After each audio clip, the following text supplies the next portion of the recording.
ಕಾಯಕವೇ ಕೈಲಾಸ ಎಂದು ಬಸವಣ್ಣ ಹೇಳ್ಯಾರ.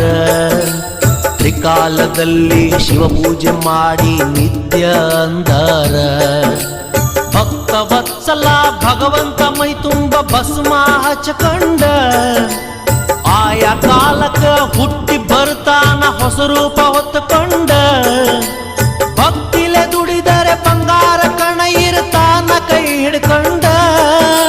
ಸಂಗಮ ದೇವನ ಮಹಿಮೆ ಏನಂತ ಹೇಳಲಿ ತಿಳ್ಕಂಡ, ಏನಂತ ಹೇಳಲಿ ತಿಳ್ಕಂಡ.